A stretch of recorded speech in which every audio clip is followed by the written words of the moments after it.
Halo guys, nama gue Stefan dari StefTech. Dan di video kali ini gue bakal unboxing. Kemarin gue sempat unboxing Galaxy S8 versi Jepang. Sekarang mari kita unboxing adiknya, yaitu Galaxy S9 versi Jepang. Sebelum kita unboxing, mari kita bahas dulu harga dan speknya. Yang pertama, mari kita bahas dulu harganya. Gue tuh ini beli di toko yang sama, dan kalian bisa beli HP ini cukup murah, di harga hanya 3,4 juta aja. Untuk yang Galaxy S9 ya guys, bukan S9 Plus. Ini hanya ada yang S9. Seperti biasa, kalau kalian beli HP ini, gue bakal taruh linknya di deskripsi. Dan untuk harga segitu, kalian bisa dapat spek pakai chipset Snapdragon 845. Yap, bukan Exynos, ini 845. Dan publikasi sebesar 10 nanometer, layar 5,8 inci, Super AMOLED 2K display, dan PPI sebesar 570. Udah support HDR10, dibaut oleh Corning Gorilla Glass 5, sudah pakai USB Type-C yang pastinya, dan juga punya baterai sebesar 3000 mAh yang support fast charging sampai 15 watt atau Qi wireless charging. So ya, itu dia spek singkatnya, dan mari kita langsung aja unboxing dari si box ini. As always, ini tuh bukan full set ya, ini hanya batangan, hanya HP-nya aja. Langsung aja kita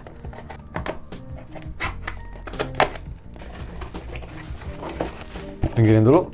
Kalau nggak salah, gue tuh belinya yang warna grey ya. Tapi ya, kita lihat aja. Yap, ini yang warna grey.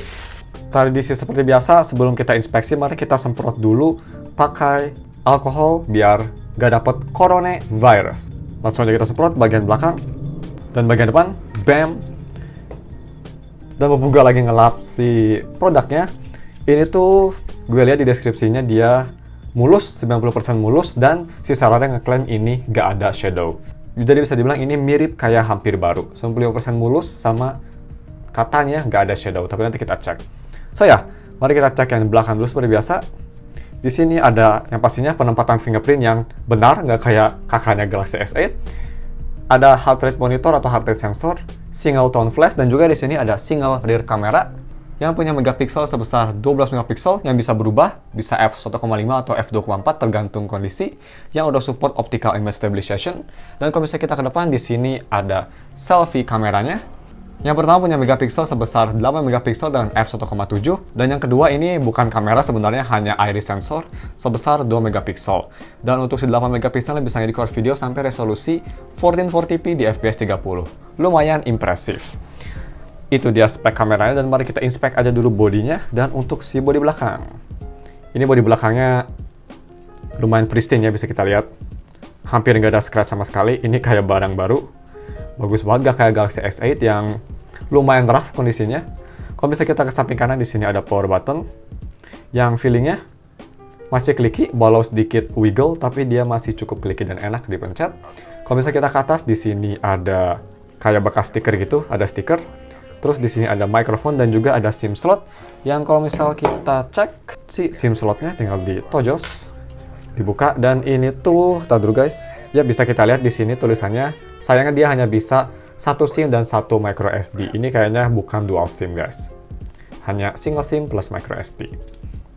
Dan kalau misalnya kita ke kiri, di sini ada volume button yang masih clicky juga, dan Bixby button yang gue bisa jamin gak ada yang pakai. Terus kalau misalnya kita ke bawah, di sini ada si headphone jack, masih ada headphone jack, very nice, I like it. Ada USB Type-C pastinya yang udah support fast charging, quick charge 3.0. Dan juga di sini ada speaker. Gak kayak Galaxy S8, di sini speakernya udah stereo, jadi di bawah sama di earpiece juga udah berperan sebagai speaker. Dan kalau misalnya kita ke depan, di sini gue elap dulu, quick wipe.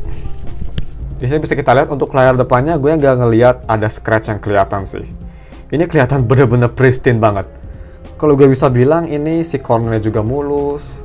Ini kondisinya lebih kayak 98% menurut gue, bukan 95%. So ya, seperti biasa, gue bakal taruh link pembeliannya kalau misalkan kalian mau beli Galaxy S10 ini. Tapi ya, langsung aja kita boot up si HP-nya. Galaxy. Nanti juga kita bakal tes si NFC-nya ya, bekerja atau enggak. Dan juga suka banget sama HP versi Jepang Samsung tuh dibanding yang versi biasa, karena dia itu pakai Snapdragon 845. Yang di Galaxy S9 tuh performance-nya jauh banget. Exynos tuh lebih panas, walaupun CPU performance-nya sedikit lebih bagus, tapi GPU performance-nya gue bisa bilang jelek banget kalau misalnya mau dibandingin sama Snapdragon 845. Tapi ya, ringtone khas Samsung. Tapi ya ini udah di setup screen. As always gue mau setup dulu HP-nya dan itu gue bakal balik lagi untuk si first impresinya. I'll see you soon. Sip, udah gue setup HP-nya dan as always seperti biasa yang pertama mari kita tes dulu si fingerprint dan Face ID-nya. Yang pertama mari kita tes si fingerprint-nya di belakang posisinya dan sekarang posisinya udah bener nggak kayak Galaxy S8. Langsung aja kita tes 1, 2, 3. Ulangi lagi 1, 2, 3. Oke, lumayan cepat. 1, 2, 3. Oke, dan yang terakhir dalam keadaan nyala 1, 2, 3. Oke, jadi fingerprintnya ini lebih cepat dan lebih akurat yang pastinya jauh dibanding Galaxy S8. Dan gue dulu sempat punya yang versi Exynos juga, gue bisa bilang di yang Snapdragon ini kerasa sedikit lebih snappy dan lebih konsisten kecepatannya. Jadi ya, udah sangat bagus. Selanjutnya mari kita tes fitur gimmick dari Galaxy S9 atau Samsung Galaxy di zaman dulu, yaitu iris scanner. Langsung aja kita tes 1, 2, 3.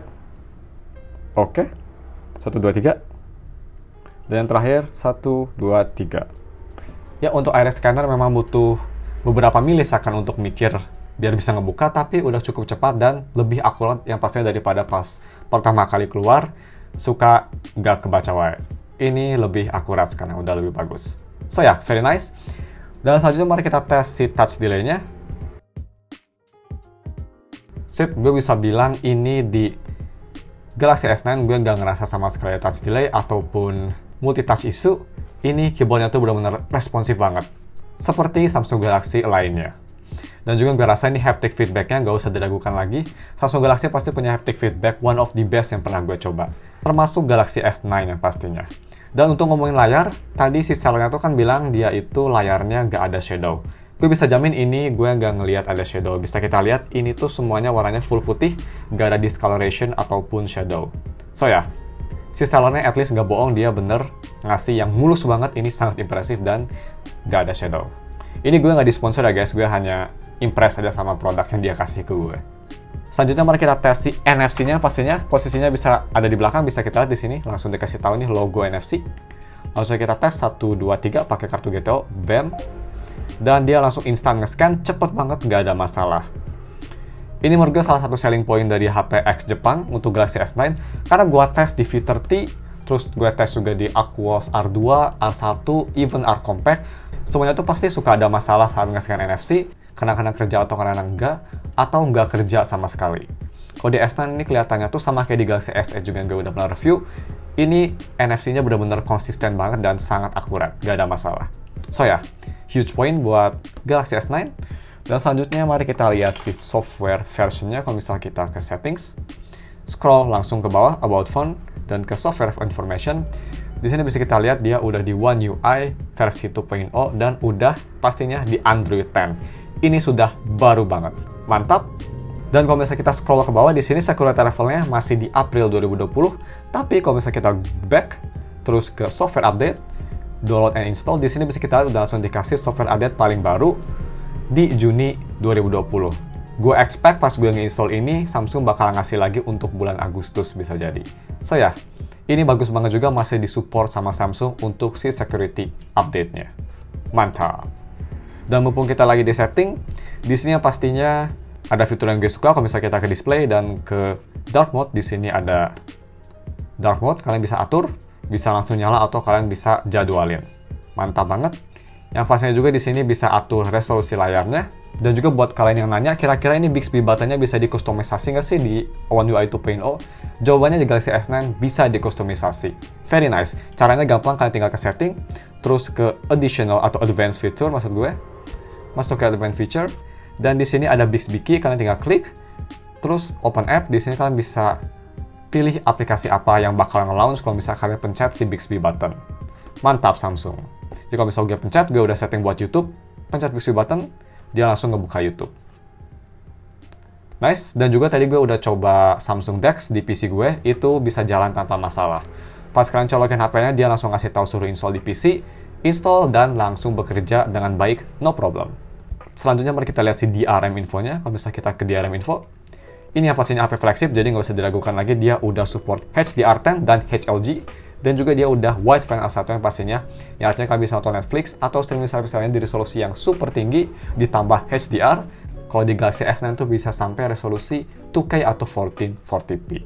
Dan yang terakhir, gue mau lihat, ini nggak terakhir sih, kedua dari terakhir, mari kita cek si Antutu benchmarknya. Ini pakai Snapdragon 845, bukan Exynos, jadi lebih powerful untuk GPU performance-nya terutama, dan juga dia nggak cepat panas. Bisa kita lihat dia dapat skor yang lumayan besar, 307.000, punya CPU score sebesar 97.000, dan GPU score yang lumayan besar sekitar 105.000. Oke, dan yang terakhir mari kita langsung aja ke si kameranya. Ini menurut gue salah satu selling point, karena kalau mau dibandingin dengan Galaxy S8, Galaxy S9 tuh pada zamannya benar-benar upgrade signifikan banget untuk kameranya. Dia bisa ganti aperturnya dari 1,5 kalau nggak salah ke 2,4, jadi bisa menyesuaikan cahaya biar dapat kualitas foto yang optimal banget. Jadi mari kita langsung aja tes untuk ke Menara Eiffel. Kita coba foto. 1, 2, 3.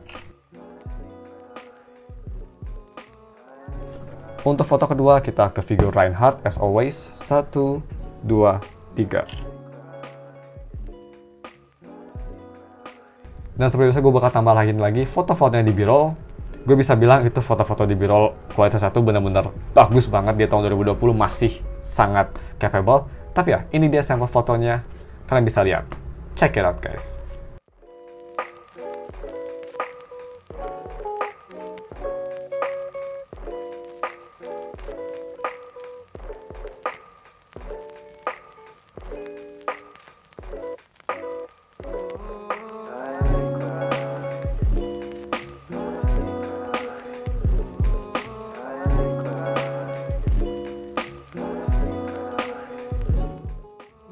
Terus untuk video recordingnya ini juga salah satu selling point yang gue suka banget. Kalau bisa kita ke video dan ke settings, di sini bisa kita lihat untuk kamera belakang dia bisa nge-record sampai resolusi.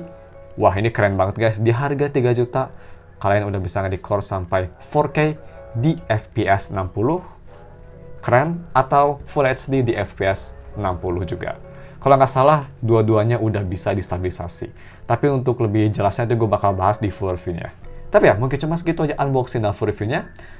Mau kalau misalnya kesalahan atau fitur yang kelewat, kalau misalkan ada pertanyaan atau ingin ngasih saran gue mau review apa selanjutnya, tinggal komen di bawah. Dan juga follow IG gue di @stefftech, tinggal DM gue. Terus juga kalau misalnya kalian ingin wallpaper ini, gue bakal taruh linknya di deskripsi. Jadi ya, cuma segitu dari videonya. Jangan lupa like dan subscribe. Thanks for watching. We'll see you in another video. Bye.